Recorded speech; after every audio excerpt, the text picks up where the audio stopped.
আসসালামু আলাইকুম প্রিয় ভিউয়ার্স। অবশেষে গবরের পদ্মফুল নাটকের 16 এপিসোড বা 16 নম্বর পর্ব আসতে চলেছে। কবে আসবে, কখন আসবে, আজকে এই ভিডিওটির মাধ্যমে জানিয়ে দিব। ভিডিওটি না টেনে সম্পূর্ণ দেখতে থাকুন। আপনারা যারা গবরের পদ্মফুল 16 নম্বর পর্বে দেখতে চান এবং সামনে আরও নতুন আপডেট চান, তাহলে কিন্তু আমার এই চ্যানেলটি সাবস্ক্রাইব করে আমার পাশে থাকবেন। আর যারা নতুন এসেছেন তারা তো অবশ্যই সাবস্ক্রাইব করবে। আমি কিন্তু দেখতে পেয়েছি যে আপনারা আমার চ্যানেলে এসে শুধু ঘুরে যান, সাবস্ক্রাইব করেন না। এত কষ্ট করে ভিডিওটা তৈরি করেছি আপনাদের জন্যই। আর আপনারা নিজের কমেন্টে লিখে যাবেন বাংলাদেশের কোন জেলা থেকে আপনারা এই ভিডিওটি দেখছেন। ভিউয়ার্স, আপনারা গোবরের পদ্মফুল আপনারা 14 নম্বর পর্বটি দেখেছিলেন। এই 14 নম্বর পর্বটি কিন্তু বেশ ধামাকা ছিল। সামনে আসছে 15, 16 আরও নতুন পর্ব। 15, 16 ও নতুন ইউনিটের কিছু কাজ বাকি রয়েছে, এজন্য কিছু সময় লাগছে। 15 ও 16 আরও নতুন এপিসোডগুলোর ডেট পিছিয়ে দেওয়া হয়েছে। তাই ইগল টিম অফিসিয়াল পেজে জানিয়ে দিয়েছে কবে গোবরে পদ্মফুলের নতুন এপিসোড আসবে। আসুন ভিডিওটা দেখে নেই। গোবরে পদ্মফুলের সিরিজটির নতুন পর্ব দেখতে পাবেন আগামী 25 তারিখে রবিবার 3:30 শুধুমাত্র ইগল ওয়েব সিরিজ চ্যানেলে। ভিউয়ার্স, রবিবার 25 তারিখে 3:30 গোবরে পদ্মফুল চলে আসবে। তবে ভিউয়ার্স, ইগল ওয়েব সিরিজ চ্যানেলে কিন্তু চোখ রাখবেন অবশ্যই। ভিউয়ার্স, গবরে পদ্মফুল সিরিজটি বা নাটকটি কেমন লেগেছে আমাকে কমেন্ট করে অবশ্যই জানাবেন। আজ এই পর্যন্ত। সুস্থ থাকবেন, ভালো থাকবেন। আল্লাহ হাফেজ। আসসালামু আলাইকুম প্রিয় ভিউয়ার্স, নতুন ভ্লগ নিয়ে আবার হাজির হয়ে গেলাম আমি। কেমন আছেন আপনারা কমেন্ট করে অবশ্যই জানিয়ে দেবেন। আমি মাঝে মাঝে নাটক দেখি, মাঝে মাঝে ওয়েব সিরিজগুলো দেখি। তো সে সময় আমি ভাবলাম যে এই নাটকটা ভালো ছিল, তো সেই নাটকটা ভালো যেহেতু সেজন্য এটা রিভিউটা আমি আপনাদের সাথে শেয়ার করলাম। এবং নতুন এপিসোড কখন আসবে, কবে আসবে সেটা তো জানিয়ে দিয়েছি। তো যাই হোক, তো আপনাদের সাথে সেই নাটকের কথা তো শেষ করলাম। এখন আমি আপনাদের সাথে নতুন ব্লগ নিয়ে আপনাদের সাথে রাস্তায় বেরিয়ে এসেছি। রাস্তায় ঘুরছি রাত্রের বেলা, তখন আনুমানিক 8টা, সাড়ে 8টা কি 9টা বাজবে। তো এই সময় আমি আর আমার হাজব্যান্ড বেরিয়ে পড়েছিলাম রাস্তায় ঘুরতে। তো ঘুরছিলাম, তো ঘুরতে ঘুরতে কী করব বলেন, এখন আমি আপনাদের সাথে কিছু গল্প করব। সেই গল্পটা আপনারা একটু কষ্ট করে মনোযোগ দিয়ে একটু শুনবেন, ভালো লাগবে আশা করি। গল্পের নাম হচ্ছে ধৈর্যের পাহাড়। আপনারা কি আইয়ুব আলাইহিস সালামের কথা শুনেছিলেন? তিনি শুধু নবী ছিলেন না, নবী হওয়ার পাশাপাশি উনি অনেক ধন দৌলতের অধিকারী ও বাদশাহ ছিলেন। উট, দুম্বা, বকরি, গাভী, হাতি, ঘোড়া এত পরিমাণে ছিল যা বর্তমানে আমাদের দেশে। এত ধন দৌলতের অধিকারী হওয়া সত্ত্বেও আইয়ুব আলাইহিস সালাম আল্লাহকে কিন্তু কখনো ভোলেননি। সবসময় আল্লাহর ইবাদত এবং আল্লাহর দিনের দিকে মানুষকে আহ্বানের কাজে উনি ব্যস্ত থাকতেন। নবী ও বাদশাহ হয়েও তিনি সহজ সরল জীবনযাপন করতেন। দরিদ্র ও মুসাফিরদের সেবা করতেন। ফকির মিসকিনদের মন ভরে দান খয়রাত করতেন। বেঈমান শয়তান কতভাবে আল্লাহর এই প্রিয় বান্দাকে ধোঁকা দেওয়ার চেষ্টা করেছে, ছলচাতুরির মাধ্যমে আল্লাহর পথ থেকে সরানোর নানান চেষ্টা করেছে। কিন্তু নবী হযরত আইয়ুব আলাইহিস সালাম এমন আল্লাহ প্রেমিক ছিলেন, শয়তান তাকে আল্লাহর পথ থেকে এক চুলও নড়াতে পারেনি, টলাতে পারেনি। বান্দা আইয়ুবের প্রতি আল্লাহ ছিলেন খুবই সন্তুষ্ট। তিনি তার এই বান্দাকে নিয়ে ফেরেশতাদের মাঝে গর্ব করতেন। একদিন হলো কি জানেন, আল্লাহ রাব্বুল আলামিন ফেরেশতাদের ডেকে বললেন, তোমরা কি জানো দুনিয়াতে আমার একজন প্রিয় বন্ধু রয়েছে? সে আমার বড়ই অনুগত। আমার হুকুম আহকাম পালন ও মানুষদের আমার পথে আহ্বানের কাজে সে দিন রাত মশগুল থাকে। ইবলিস শয়তান কোনো দিনই তাকে ধোঁকা দিতে পারেনি। তোমরা কি আমার সেই বন্ধুকে চেনো? ফেরেশতারা জবাব দিলেন, হে আসমান ও জমিনের মালিক, আমরা তার সম্পর্কে কিভাবে জানব? আপনি তার সম্পর্কে উত্তমভাবে অবগত আছেন। আপনি যদি ইচ্ছা করেন তাহলে আমরাও তার সম্পর্কে জানতে পারবো। আল্লাহ রাবুল আলামিন বলেন, আমার সেই বন্ধুর নাম আইয়ুব। সে রাত দিন আমার শকর করেছে, কৃতজ্ঞতা আদায় করেছে। এত ধন দৌলত ও বাদশাহী সব কিছু থেকে বিমুখ হয়ে সে একমাত্র আমার জন্যই তার জীবনটাকে উৎসর্গ করেছে। ফেরেশতাগণ আইয়ুব আলাইহিসসালামের কথা শুনে বললেন, হায় আল্লাহ, আপনি একে তো তাকে নবুয়ত দান করেছেন, তদুপরি তাকে দিয়েছেন অঢেল ধন সম্পদ। তার নেই কোনো দুঃখ, নেই কোনো কষ্ট, নেই অভিযোগ, নেই অনুযোগ, নেই কোনো চিন্তা। তাই তিনি আপনার ইবাদত বন্দেগীতে দিনরাত সময় ব্যয় করতে পেরেছেন। যদি তিনি অভাব অনটন ও দুঃখ কষ্টের মাঝে থাকতেন, তাহলে তার ইবাদতের মাঝে ভাটা পড়ত। আল্লাহ বললেন, হে ফেরেশতারা, তোমরা আমার বন্ধু সম্পর্কে ভুল ধারণা করেছ। আমার প্রতি আইয়ুবের ভালোবাসা এতই গভীর, দুনিয়া ধ্বংস হয়ে গেলেও তা অটুট থাকবে। সুখ সম্পদের মাঝে এখন যেমন সে আমার শুকরিয়া আদায় করছে, কৃতজ্ঞতা প্রকাশ করছে, বিপদ মুশকিলেও সে তেমনি শুকরিয়া আদায় করবে এবং ধৈর্য ধারণ করবে। সেই অবস্থাও ইবলিস তাকে টলাতে পারবে না। অচিরেই তোমরা তার ধৈর্য ও সবরের মাত্রা দেখতে পাবে। আইয়ুব নবীর পরীক্ষার দিন শুরু হলো। দুঃখ, কষ্ট ও দরিদ্রতার মধ্যে দিয়ে মহান আল্লাহ তার প্রিয় বন্ধু আইয়ুব আলাইহিসসালামের পরীক্ষা নেওয়া শুরু করলেন। আজ এই পর্যন্তই গল্পটা। প্রিয় ভিউয়ার্স, আমার আইয়ুব আলাইহিসসালামের এই গল্পগুলো যদি শুনতে চান, আমি আরও সুন্দর সুন্দর গল্প নিয়ে আসবো, তাহলে কিন্তু আমার এই ভিডিও ব্লগ চ্যানেলটায় অবশ্যই চোখ রাখবেন। আমি সামনের ব্লগে আইয়ুব নবীর পরীক্ষাটা আমি আবার বিশ্লেষণ করব, সাথে আরও নতুন গল্প নিয়ে আসবো। আমার এই ব্লগগুলো চ্যানেলটা আপনারা সাবস্ক্রাইব করে রাখবেন, আর সামনে অবশ্যই আমার সাথে থাকবেন। আর কমেন্টস করে কিন্তু জানাবেন আমার গল্পগুলো কেমন লাগছে, ভালো লাগছে কি না ভালো লাগছে, আমাকে অবশ্যই কমেন্ট করে জানাবেন। ভালো না লাগলেও কিন্তু আমাকে কমেন্ট করে জানাবেন, আর একটা লাইক তো করে যাবেন। আর আমার ভিডিওটা কোথা থেকে, বাংলাদেশের কোন জেলা থেকে বা আমাদের বাংলাদেশের বাইরে থেকে যারা যারা দেখছেন, তারা আমাকে কমেন্ট করে জানাবেন আপনারা কোথা থেকে দেখছেন। আমার এই ভিডিওটা যদি অবশ্যই ভালো লেগে থাকে, অবশ্যই শেয়ার করে দিবেন সবাইকে দেখার জন্য। আর সামনে নতুন গল্প তো আসবেই, এবং আইয়ুব আলাইহিসসালামের বাকি গল্পটুকু আমি আপনাদের জন্য অবশ্যই নিয়ে আসব। ততক্ষণ আমার সাথে থাকবেন। আমার ভিডিওটা না টেনে আমার ভিডিওটা সম্পূর্ণ দেখুন। আমি বিভিন্ন জায়গায় যাব, সেখানে রাত্রে যাচ্ছি বা দিনে যাচ্ছি, সেগুলো আপনাদের সাথে শেয়ার করছি। সেগুলো আমাকে অবশ্যই কমেন্ট করে জানাবেন কেমন লাগছে ভিডিওগুলো। আর দেখতে থাকুন আমার ভিডিওটা, শেষ পর্যন্ত অবশ্যই দেখবেন। নিশ্চয়ই ব্রেন ইঞ্জিনিয়ার ছিল।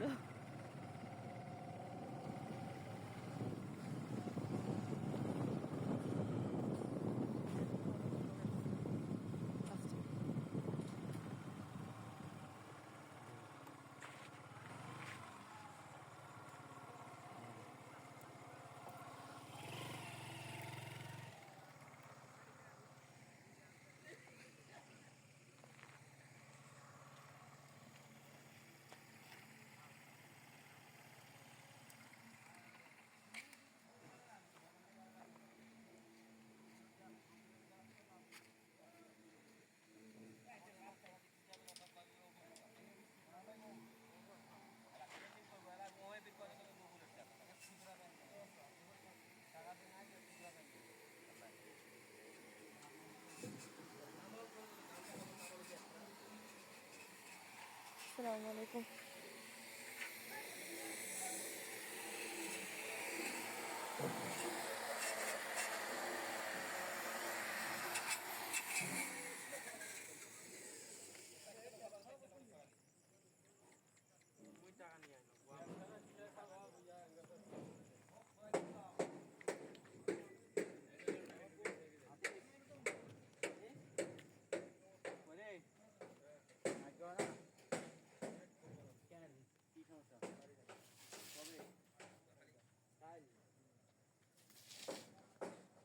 রাত করে ঘুরতে চলে আসছি আমি আর আমার হাজবেন্ড। ভিউয়ার্স, কেমন লাগছে দেখতে রাতের দৃশ্যটা? একদম ঘুরঘুরে অন্ধকার। হ্যাঁ, তার মাঝে মাঝে বিল্ডিংগুলো, লাইটিংগুলো দেখা যাচ্ছে। এই লাইটিংগুলোর জন্য এখানে আমরা আসতে পেরেছি। ভিতরে যে মানুষ বাড়ি তৈরি করে ফেলছে ভিতরতে ভিতরতে। এটুকু ভিউয়ার্স, যে আরো অটো রিক্সা যাচ্ছে অবশ্য এখান দিয়ে।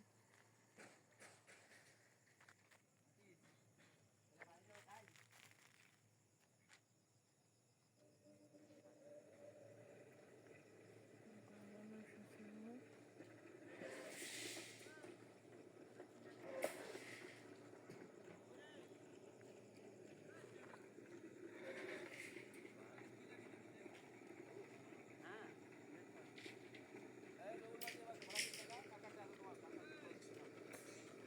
আর শাকিলেরটা আছে তোমার, শাকিলেরটা 190 টাকা।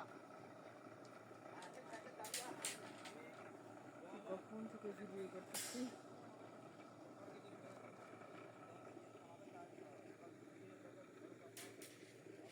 ভিডিও টাইমটা লং করার জন্য শেষ হয় না।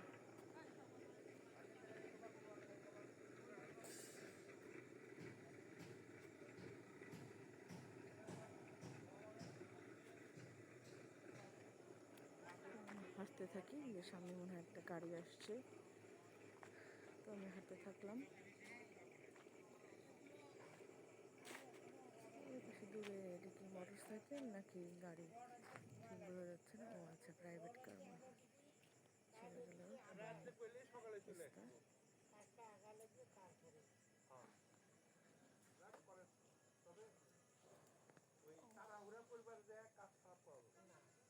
সুন্দর করে করতে করতে যদি পর হয় হবো, কিন্তু কোয়ালিটি ভালো দেয়। অনেক আছে না তাড়াহুড়া করবার যে কাজ খারাপ করে তাড়াতাড়ি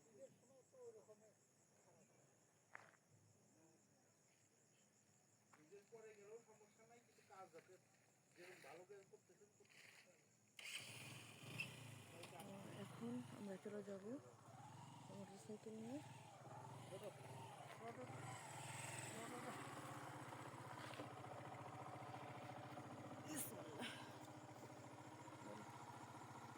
বুঝছো? বুঝতে ভালো করে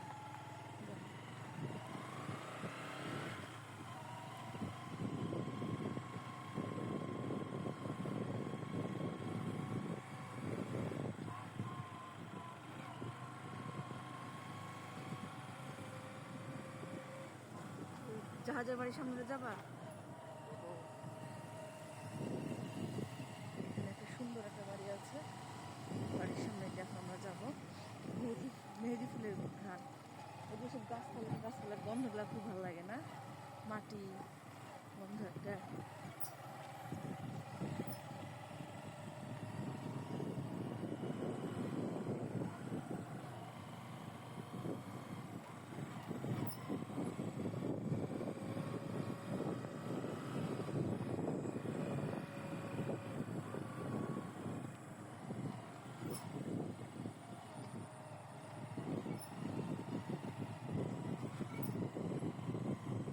কোথায় ফোন দাও?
আচ্ছা এই গানগুলো দিচ্ছ এখন, আল্লাহ না করুক।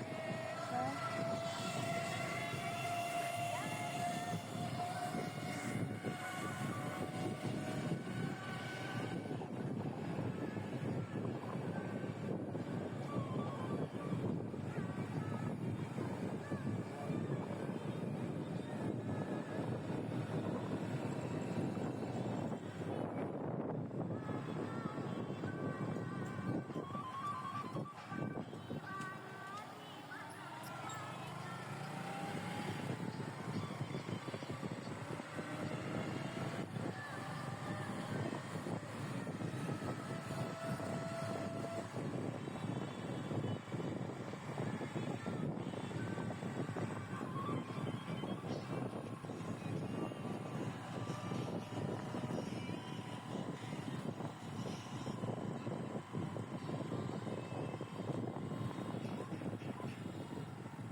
কি হলো আবার?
কি জানি মহিলা হচ্ছিল ওটা,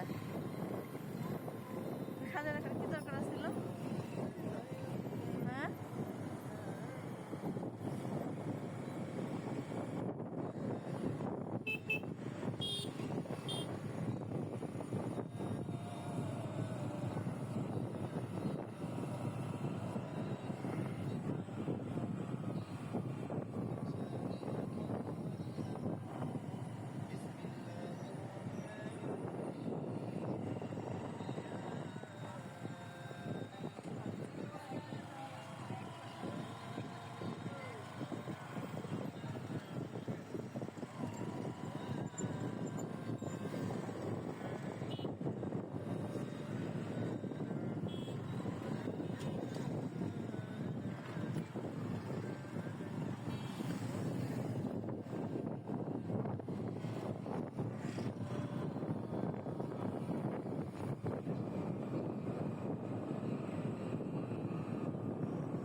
আমি উত্তরা 17 নম্বর সেক্টর দিয়ে ঘুরছি।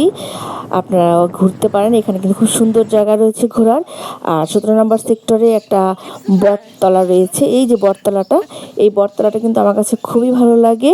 এখানে অনেক কিছু রয়েছে দেখার মতো, সেরকম আহামরি কিছু নাই, কিন্তু তাও আমার কাছে খুব ভালো লাগে। আপনারা অবশ্যই আসবেন। ভিডিওটা এটা হচ্ছে আমি 17 নম্বর সেক্টরে বটতলা বলে। বাচ্চাগুলো খায়। আর এখানে দেখুন সুন্দর সুন্দর ছাগল রয়েছে, ভেড়া রয়েছে, আমার কাছে খুব ভালো লাগে।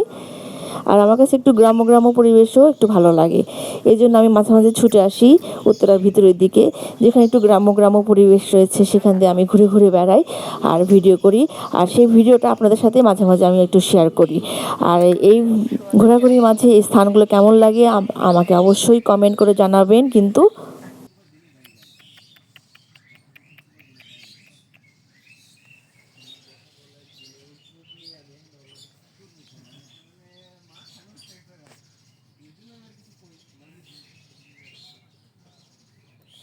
হ্যাঁ,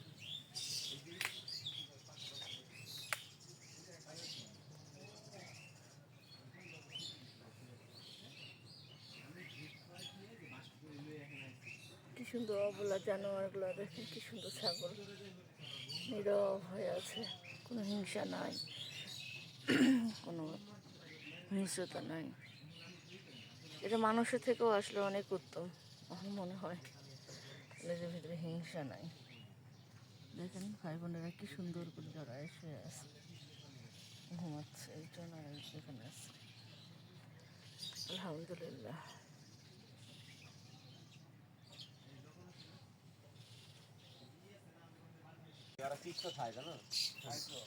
চিপস খায়। আমি আর আমার হাজব্যান্ড মাঝে মাঝে চলে আসি এখানে। আর আশেপাশে আরও একটু গ্রাম অঞ্চল মতো আছে, সেখানেও আমি ঘুরতে যাই। তো সেটাই আমি আপনাদের সাথে শেয়ার করছি।